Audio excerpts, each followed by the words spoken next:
Hebreus 11. É um texto bastante conhecido, mas eu quero compartilhar algumas coisas específicas com vocês. Hebreus 11:1.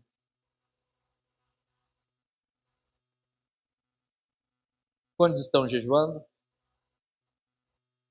Glória a Deus. E a leitura bíblica, como é que está? Amém.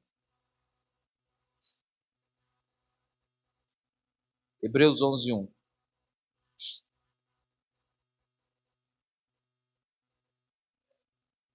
Ora, a fé é a certeza daquilo que esperamos e a prova das coisas que não vemos.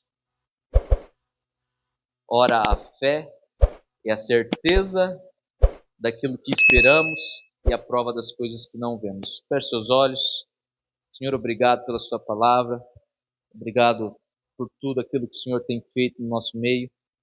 Pedimos a Ti discernimento para discerni-la e que ela possa encontrar um terreno fértil em nós para que germine, frutifique e dê frutos 100 por 1. Amém? Aleluia. Glória a Deus. Hoje eu quero conversar com vocês um pouco sobre visão, propósito, projetos de Deus.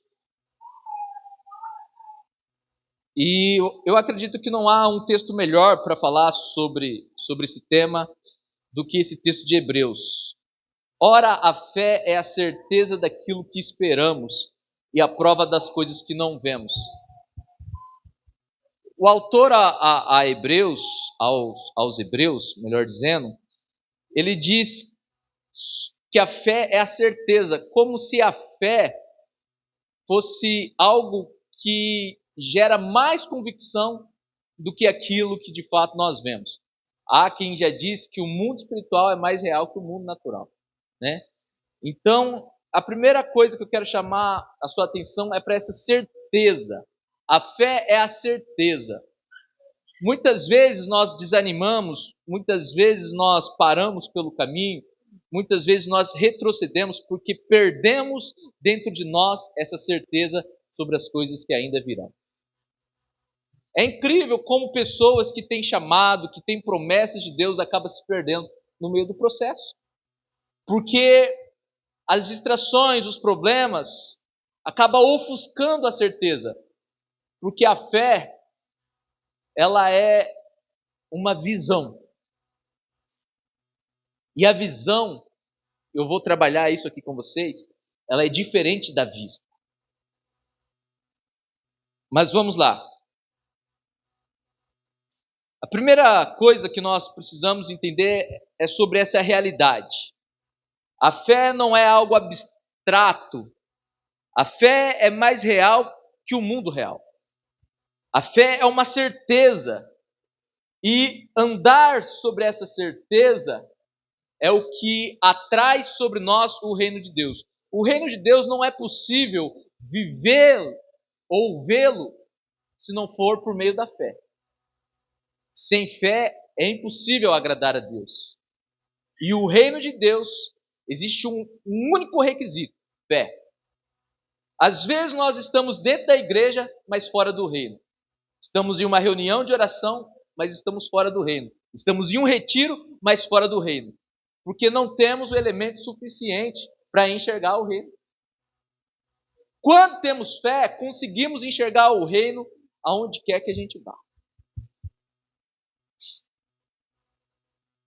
Mas vamos começar falando sobre a visão. Como eu disse, a fé também é uma visão do futuro. A fé não se trata de pensamento positivo. Pensamento positivo, até certo ponto, é bom. Mas a fé, ela transcende o pensamento positivo. O pensamento positivo é: vamos esperar pelo melhor. A fé, o melhor já existe. Nós ainda só não temos acesso. Mas teremos. Temos acesso espiritualmente, mas ainda não se materializou. Então vamos falar sobre visão. Visão e propósito. Visão, propósito e unidade. A visão, muitas vezes, ela pode ser relacionada como propósito. O propósito, muitas vezes, ele pode ser relacionado como chamado. Qual é o teu chamado? Qual é o teu propósito?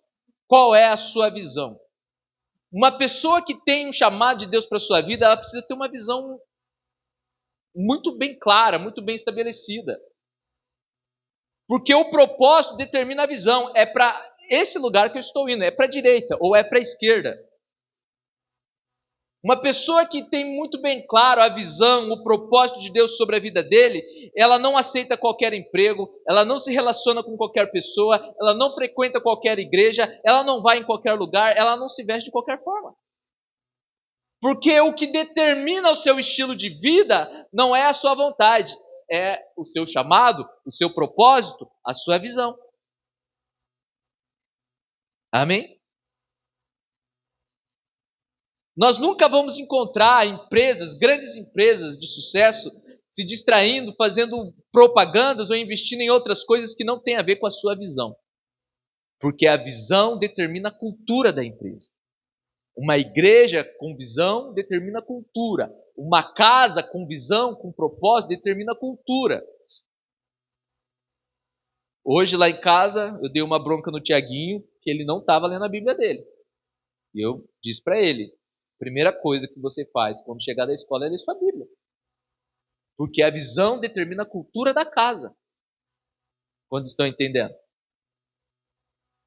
Para onde nós estamos indo? Para onde você está indo? Um dos problemas que nós temos enfrentado atualmente é: eu vou aonde dá dinheiro. Aonde dá dinheiro eu vou. Às vezes o dinheiro até tira a pessoa da igreja. Porque nós estamos atrás de um caminho que não tem nada a ver com o propósito de Deus. Eu vou aonde eu tenho prazer. Muitas vezes estamos em um lugar onde não é o lugar de Deus para as nossas vidas, mas estamos sentados ali em uma boa poltrona, em frente a uma tela, num conforto. São caminhos. Uma das coisas que nós precisamos deixar claro, e eu acredito que vocês já sabem, mas só para relembrar, é que o diabo nunca vai nos oferecer um caminho mais difícil que o de Cristo. Ele sempre vai nos oferecer um caminho mais fácil, mais cômodo. Mas isso não significa que é melhor. Um caminho mais largo, né? Como diz a Bíblia.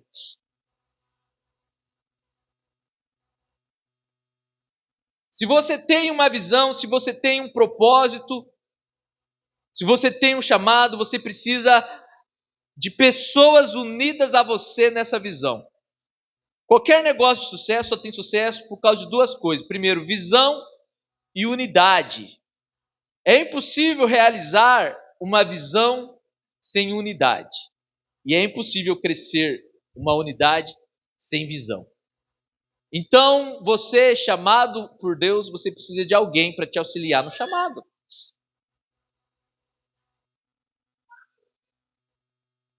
É por isso que Jesus comissionou os seus discípulos a irem de dois em dois. É por isso que a Bíblia várias vezes ressalta a importância de caminharmos com alguém. Porque se um cair, o outro ajuda a levantar. O chamado não é um caminho solitário. Tem muitas pessoas talentosas, mas que não têm sucesso no dom que Deus as deu, porque gostam de caminhar sozinhas. É um excelente profissional, é uma excelente profissional, mas não se permite ter a ajuda de ninguém. Quem está me entendendo? Nós estamos falando sobre essa nova estação, sobre o que 2025 tem da parte de Deus para nós. E uma das coisas que nós precisamos deixar bem claro a nós mesmos é que sozinho nós não vamos chegar a lugar nenhum. Não adianta nós termos evento se ninguém convidar ninguém. Não adianta nós ouvirmos uma palavra se nós não compartilharmos com ninguém.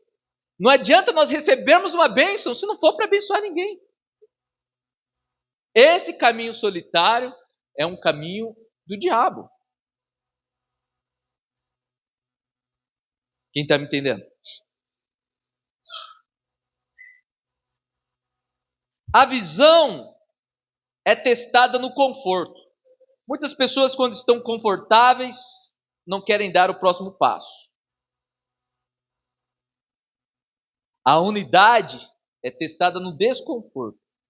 Algumas pessoas deixam de estar unidas quando tem um desconforto. Quer fazer um teste se a pessoa de fato está com você? Espere uma crise chegar, né? Casamento. Quer saber de fato se a pessoa está com você? Espere a crise chegar. Igreja, pastoreando e cuidando de pessoas. Quer saber de fato se as pessoas estão junto com você? Espere uma crise chegar. Amigos. Quer saber de fato se eles são seus amigos? Espere a crise chegar. Porque a unidade, ela é testada no desconforto. A visão, ela é testada no conforto. Pastor, já está bom, por que o senhor está inventando essa estratégia? A visão, ela é testada no conforto. O conforto é inimigo da visão. Porque toda visão, todo propósito, todo chamado exige de nós um desconforto. É o comissionamento de Deus a Abraão. Abraão, sai da sua terra, sai do meio dos seus parentes. Não é para todo mundo que Deus manda sair do meio dos parentes. Mas se for os parentes um empecilho para o propósito de Deus, pode ter certeza que ele vai pedir. Hoje eu ouvi um pastor dizendo assim, um pastor que eu gosto muito, ele disse assim nas redes sociais: primeiro lugar, família; segundo lugar, emprego; terceiro lugar, ministério. E eu fui ver os comentários e eu achei bem interessante. É uma mensagem que a gente gosta de ouvir. Primeiro lugar, família; segundo lugar, emprego; terceiro lugar, ministério. É por isso que a igreja está nessa crise que está. Jesus diz, em primeiro lugar, o reino de Deus e a sua justiça. Se Deus pensasse em primeiro lugar família, ele não tinha entregado seu filho para morrer por nós. Por mais lindo que seja essa teoria, só carece de respaldo bíblico. Eu vi um comentário lá que primeiro Deus criou a família. Por isso, em primeiro lugar, é a família. Mas Deus criou a família para um propósito, para se relacionar com Deus. Deus criou a família para si, para viver para si. E até mesmo depois, e o propósito da família tem tudo a ver com o reino, que era domine e governe sobre todas as coisas.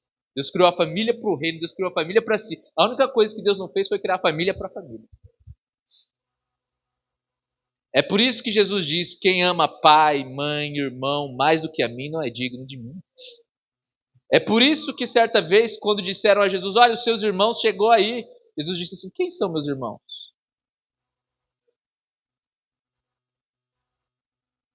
É sério isso, né? Então, amados, o chamado vai exigir isso de nós. O ministério vai exigir isso de nós. O servir vai exigir isso de nós. Sacrifícios, renúncias, desconforto. A visão vai exigir isso de nós. Vamos falar um pouco sobre visão. Visão é quando você vê tal coisa. Miles Monroe, ele disse o seguinte: o maior dom que Deus deu ao homem não é o dom da vista, mas o dom da visão. E já já vocês vão entender a diferença entre vista e a visão. Vamos lá. Por quê? A vista é uma função dos olhos, mas a visão é uma função do coração, da fé. Existem muitos cristãos que têm uma boa vista, mas uma péssima visão. Existem muitos cristãos que estão enxergando até demais. Encontram defeito nisso, defeito naquilo outro. Você viu fulano, você viu ciclano, mas não tem visão nenhuma sobre aquilo que Deus está fazendo, sobre aquilo que Deus quer fazer na vida dele. Então a vista é diferente de visão. A visão não está limitada ao que os olhos podem ver. A visão é além do que os olhos podem ver. Até mesmo um cego pode ter visão. Agora, os olhos mostram o que é, mas a visão mostra o que poderia ser. Eu vou repetir. Os olhos, presta atenção aqui, amado. Os olhos mostram o que é. A visão mostra o que poderia ser. Sabe aquela pessoa que a gente diz não vai dar em nada? Nós estamos olhando com os olhos. E talvez um de nós aqui fomos já essa pessoa. E esse aí não vai dar em nada, hein? Esse aí é caso perdido. Essa aí já era. A maioria das pessoas nos olham com os olhos, mas Deus nos olha com uma visão. O que é a visão? É o futuro, é aquilo que Ele planejou para cada um de nós. Amém? É por isso que a Bíblia vai dizer, se os seus olhos forem bons, todo o seu corpo será cheio de luz. Mas se os seus olhos forem maus, todo o seu corpo serão cheios de trevas. E quão tremendas trevas são. É a maneira como você enxerga. Você está enxergando a igreja através dos seus olhos, através da sua vista ou através da visão? Você enxerga a sua família através da sua vista ou através da sua visão? Você enxerga o seu futuro através da sua vista ou através da sua visão? Esse é o desafio do cristão.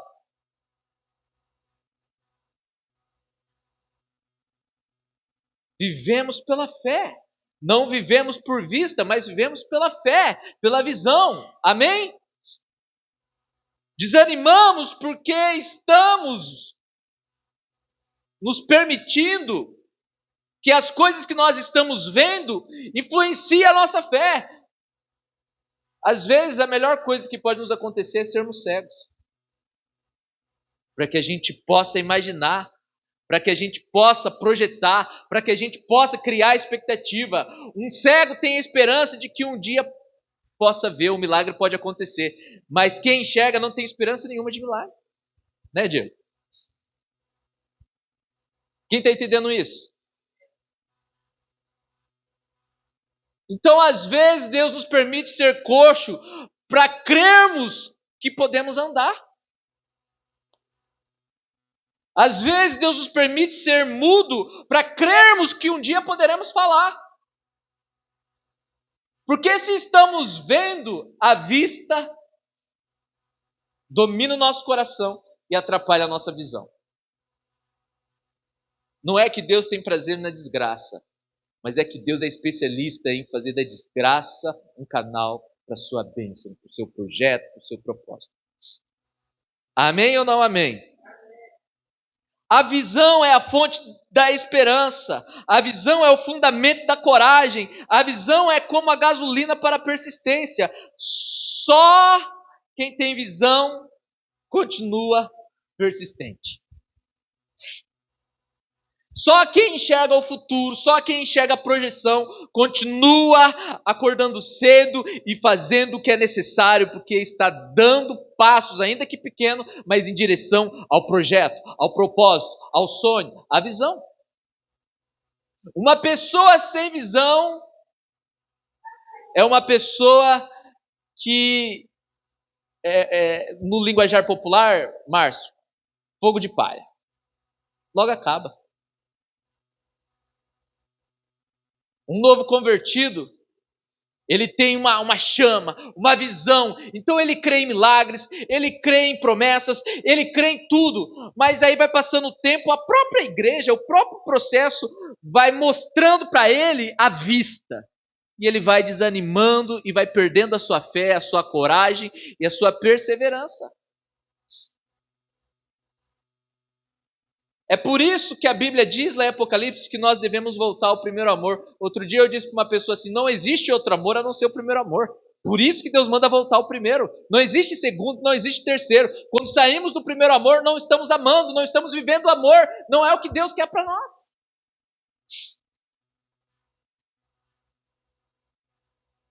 Amém?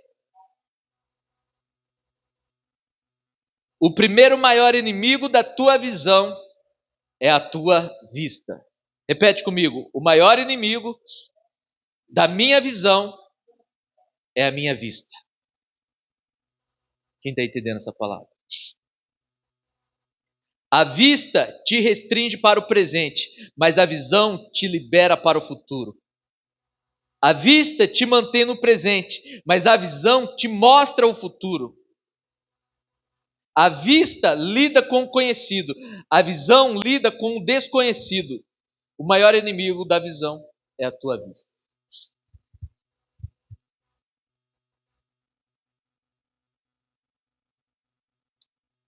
Antigamente, as pessoas oravam 10, 12, 15 anos por uma causa.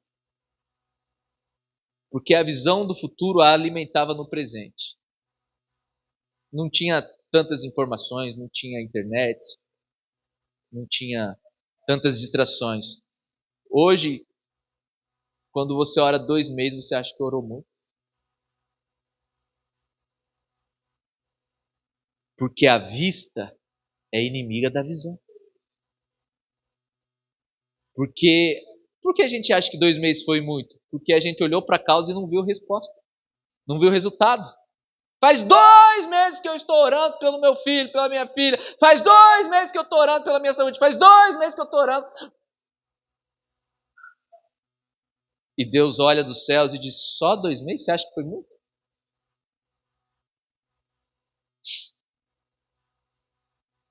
Sim ou não?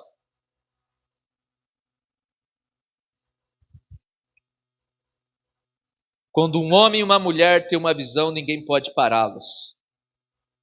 Paulo disse a Silas, 2 Coríntios capítulo 5, versículo 7, porque vivemos por fé e não pelo que vemos. A igreja está pequena, poucas pessoas. É porque você está vendo pela vista.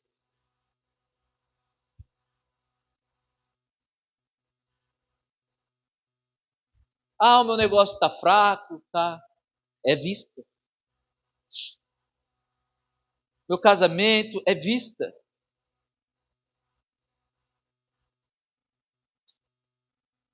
Porque vivemos por fé e não pela vista.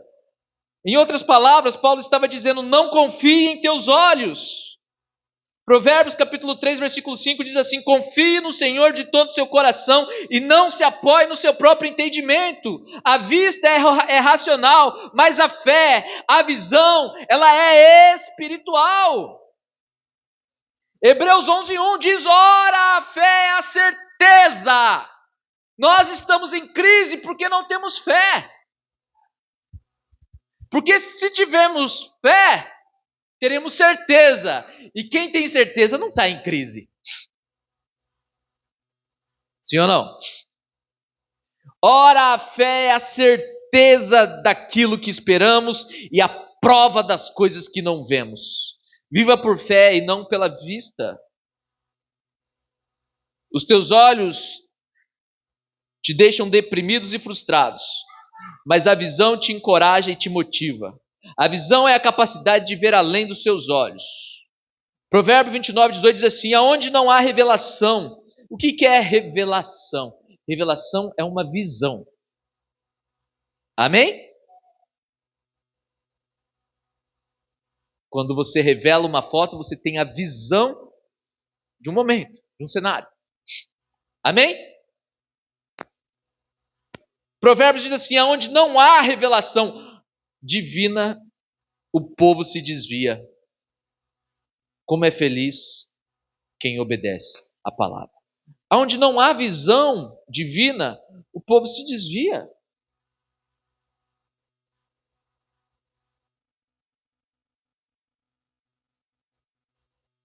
Onde não há visão divina, o povo se desvia.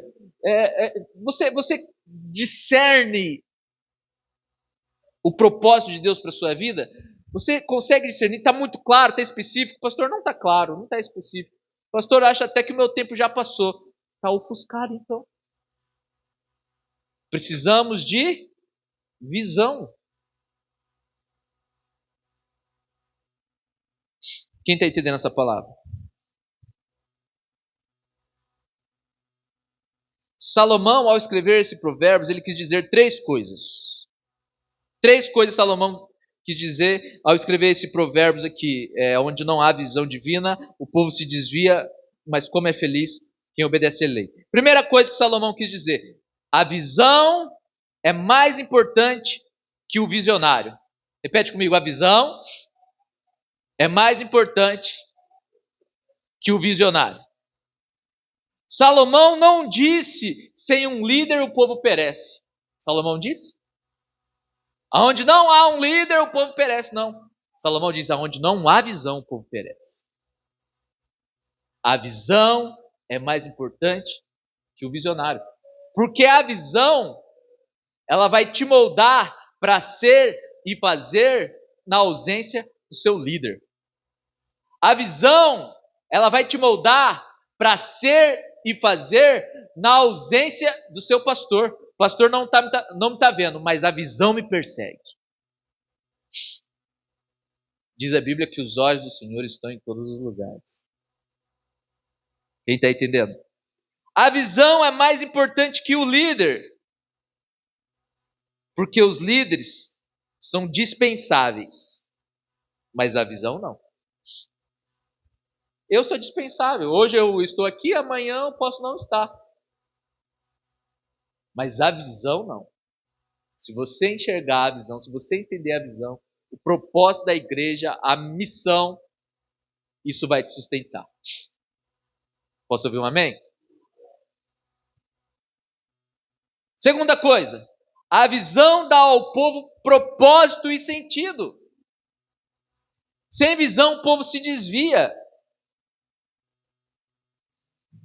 Procura outros caminhos. Então tudo que nós precisamos é de uma missão em comum. É como eu disse para vocês no início do culto, nós fomos convidados para estar indo lá na Só o Senhor é Deus cantar.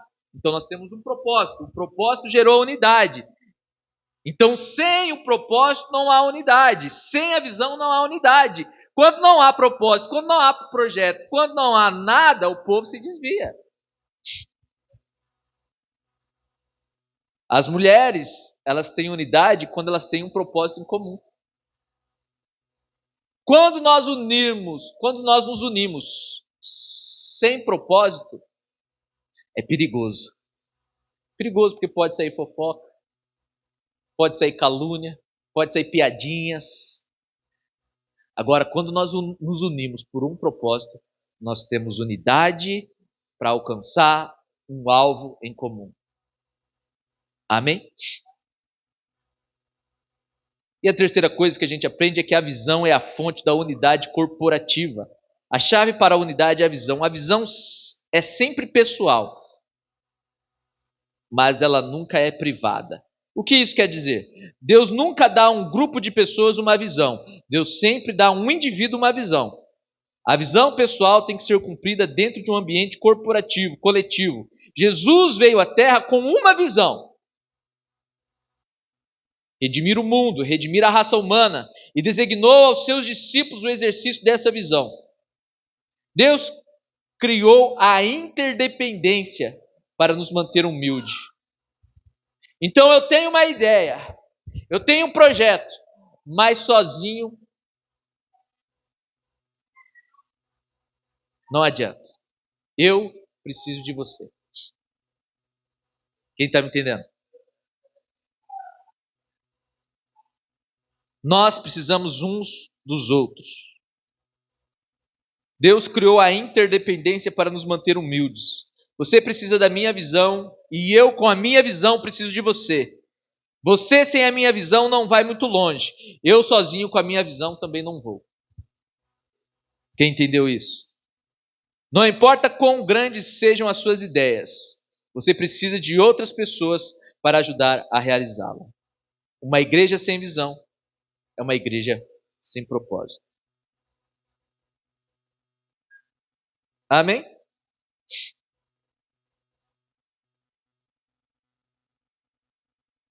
Então vamos lá. Vamos analisar um pouco a vida de Moisés. Pode ser? Vamos analisar a vida de Moisés um pouquinho e aí depois eu continuo esse sermão numa outra ocasião. Vamos lá. Deus deu um propósito para Moisés. Sim ou não? Presta atenção aqui. Qual foi o propósito de Deus para Moisés? Libertar o povo do Egito. Amém? Amém, gente? Então Deus deu um propósito, Deus deu uma visão. E a visão era libertar o povo do Egito. Essa foi a instrução pessoal. Vá para o Egito, pegue o povo e traga-os para o deserto para me adorar. Moisés tentou libertar os israelitas um de cada vez. Vou repetir. Moisés tentou libertar os israelitas um de cada vez. Você deve se lembrar que na primeira tentativa de Moisés foi frustrada, porque ele estava sozinho. Quando Moisés tentou, no seu braço forte, exercer o seu chamado, o seu propósito, a sua visão, ele foi e matou o egípcio, deu mal. Ele perdeu 40 anos da sua vida por tentar cumprir o chamado de Deus sozinho. Isso é forte, não é?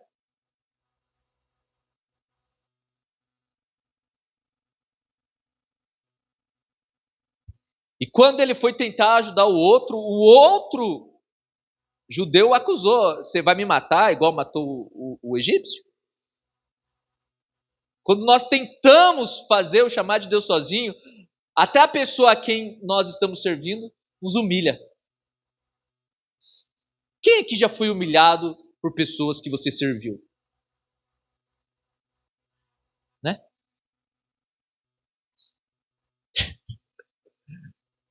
Não vamos guardar mágoas, vamos liberar perdão.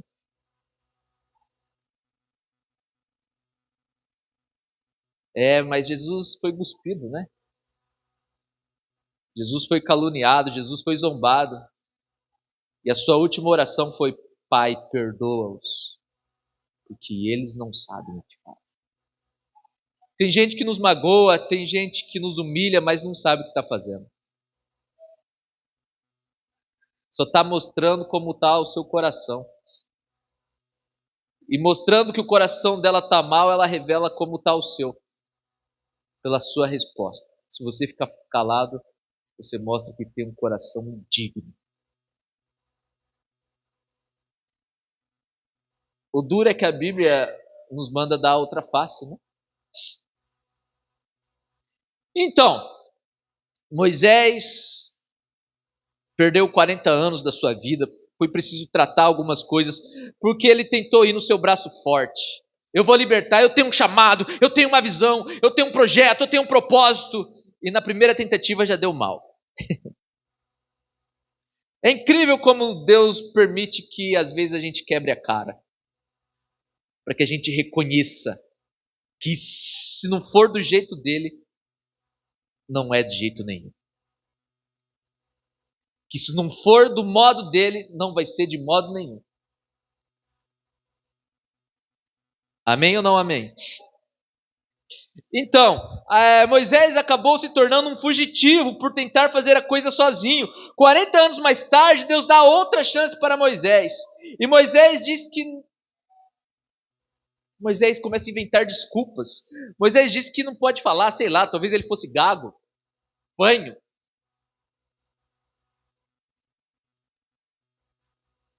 Deus deu um chamado, algo dentro do coração, e Moisés deu desculpa. É incrível como Deus dá algo grande e a gente oferece algo pequeno a Deus. E é incrível como esse algo pequeno tem poder para usurpar esse algo grande que Deus nos dá. É uma grande família, mas a gente, mas ela não me entende, ele não me entende. É uma grande igreja, mas não dá oportunidade, não canta no playback. É um grande projeto. Mas fulano nem olha na minha cara, Deus. E daí? Esse chamado, essa missão é para que fulano passe a olhar para sua cara. Então, Moisés tentou libertar os israelitas um de cada vez e se deu mal. 40 anos mais tarde, Deus dá outra chance para Moisés. E Moisés diz que não podia porque não conseguia falar. Êxodo capítulo 4, versículo 10 ao 16 diz assim: Disse, porém, Moisés ao Senhor: Ó Senhor, nunca tive facilidade para falar, nem no passado, nem agora que falaste a teu servo. Não consigo falar bem. Disse-lhe o Senhor. Já nós vamos no que disse-lhe o Senhor. O que você está dizendo para Deus para não cumprir a sua missão? O que você está dizendo para Deus para não cumprir o chamado dele para a sua vida? Para não caminhar em direção à visão? Eu não caminho por causa de fulano. Não caminho por causa de ciclano. Não caminho porque eu não tenho carro tal. Não caminho porque eu não tenho a roupa tal. Eu não vou no congresso cantar porque eu não tenho nem roupa para ir. É isso mesmo? Uma vez aconselhando uma pessoa, ela disse algo tão supérfluo assim, um problema tão mesquinho, que eu disse para ela assim: é isso que você vai falar para Deus no grande dia? É essa desculpa que você vai dar? Eu deixei aquela pessoa ir para o inferno porque eu não tinha roupa para me apresentar na frente dela? Porque eu não tinha o calçado? Porque eu não tinha o carro? Eu deixei de cumprir a missão porque eu não tinha saúde? Ora, você estava vivo. Era a única coisa que precisava. É interessante que eu lembrei do testemunho da Mary. A última vez que ela ficou internada, eu conversando com ela, ela falou assim: já evangelizei fulano, já evangelizei ciclano. É falar de Deus, amados. Você não precisa de saúde para falar de Deus. Precisa estar vivo. Então Moisés deu uma resposta mesquinha para Deus, e Deus disse assim para Moisés: disse-lhe o Senhor, Êxodo capítulo 4, versículo 11: quem deu a boca ao homem? Quem fez o surdo ou mudo? Quem lhe concede vista ou o torna cego? Não sou eu, o Senhor? Em outras palavras, o que Deus estava dizendo é: Moisés, você não pode falar? Você é gago ou você é fanho? Eu sei, porque eu te fiz assim. Foi da minha vontade que você fosse assim.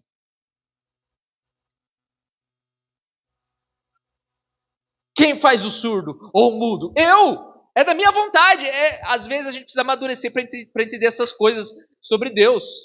Ah, porque a pessoa nasceu com esse problema? Deus permitiu. E Deus não é mal por causa disso.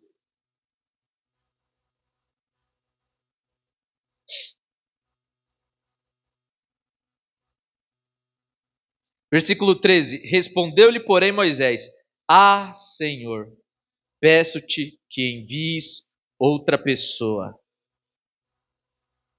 Deus estava tendo uma conversa sadia com Moisés, uma conversa amigável. Mas quando Moisés disse: manda outro, envia outro, aí Deus altera o tom de voz. Deus nos deu e nos dá o necessário para cumprir a visão, para cumprir o projeto, para cumprir o propósito. Quando você diz, estou ocupado demais, manda outro, aí Deus altera o tom de voz. Primeiro, se fosse para Deus mandar outro, ele não teria tido essa conversa com você. Ele não teria colocado isso no seu coração. Segundo, se fosse para Deus mandar outro, o que vale você estar vivo?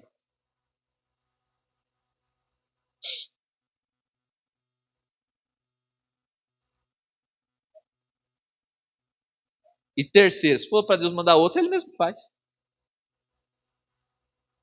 Então, se Deus está tocando no seu coração, se Deus está te dando uma visão, se Deus está te dando uma inspiração, é porque o negócio é com você. É como eu disse, Deus estava tendo uma conversa sadia, mas na hora que Moisés falou, manda outro, nunca podemos dizer Senhor e outra pessoa juntos. Senhor significa você é meu dono. Senhor não significa, não é uma palavra que a gente fala a Deus como respeito à pessoa mais velha. A igreja distorceu o que é Senhor e por isso que nós vivemos essa crise do jeito que está. Porque Senhor significa tu és o meu dono. E quando nós chamamos Deus de Senhor, nós dizemos, eu não tenho escolha.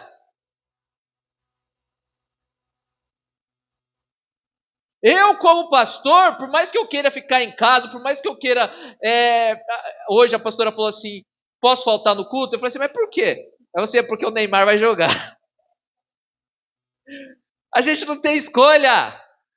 Porque nós não somos donos do próprio nariz.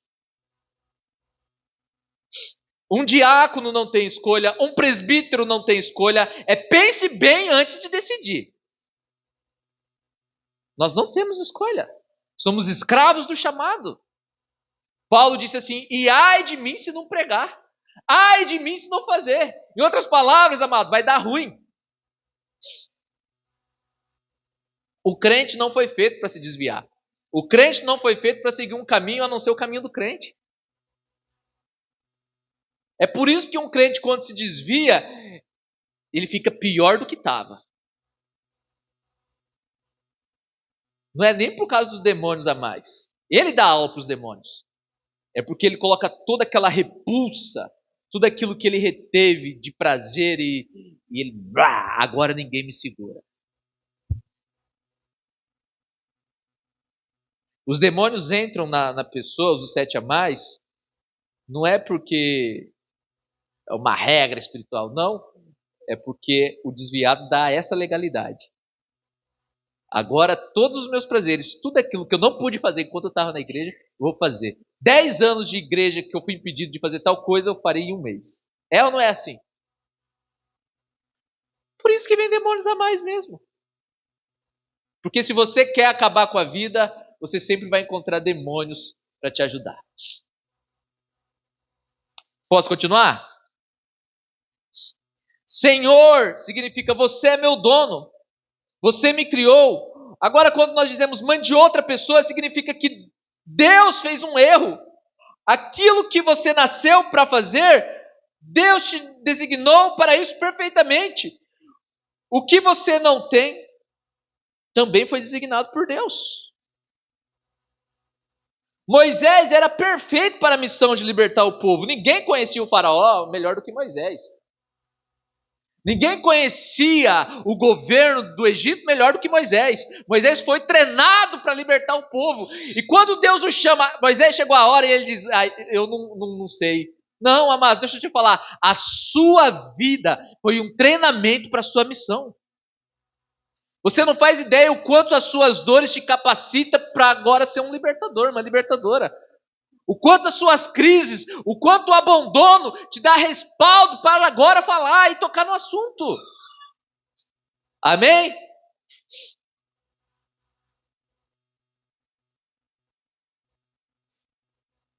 Versículo 14 de Êxodo 4 diz assim: então o Senhor se irou com Moisés. Presta atenção aqui. Deus estava tendo uma conversa sadia, mas agora Deus se ira com Moisés. Por quê? Porque Moisés adorou outro Deus? Não. Por quê? Porque Moisés alterou o tom de voz com Deus? Não. Por quê? Porque Moisés desobedeceu a Deus? Não. Por quê? Porque Moisés pediu para Deus mandar outro. Alguém está entendendo essa palavra? Se uma pessoa entender essa palavra, já é o suficiente. Estou ocupado demais com meus afazeres. Marta e Maria.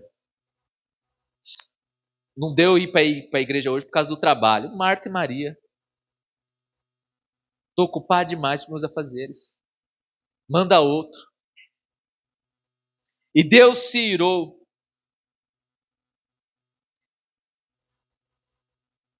E lhe disse: você não tem o seu irmão Arão, o levita? Eu sei que ele fala bem.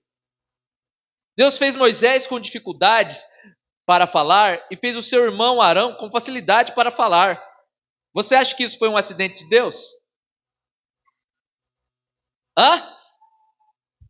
Arão falava bem, Moisés falava mal. Você acha que isso foi um acidente? Foi proposital.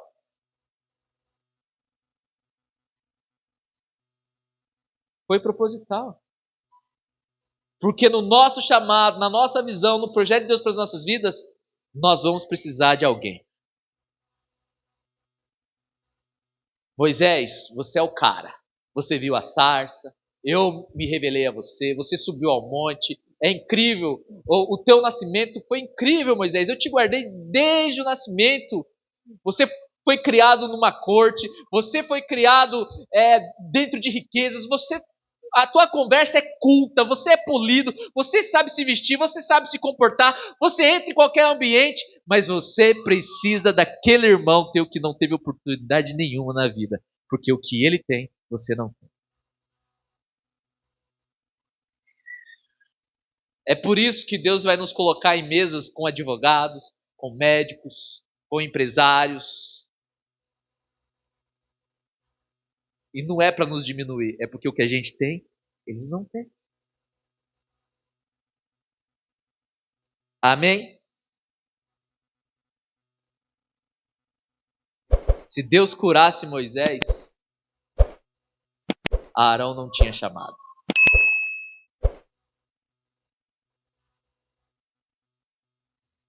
Se a tua vida fosse perfeita, ninguém ia conseguir te aconselhar. Ninguém ia conseguir te ajudar. Você não seria humilde com ninguém. Amém ou não amém? O que falta em você é a tarefa de outra pessoa. Sozinho você não consegue resolver os problemas. Se você se abrir comigo, talvez eu consiga te ajudar. Se você se abrir com o seu cônjuge, se você se abrir com um bom amigo. Moisés precisava de Arão e Arão precisava de Moisés. A visão nunca pode ser cumprida em isolamento. A visão é sempre maior que o visionário. Eu não consigo cumprir sozinho a visão que Deus me deu. Por isso eu preciso de vocês. Amém? Num outro momento nós continuamos. Quem te deu essa palavra? Se coloque de pé, vamos orar.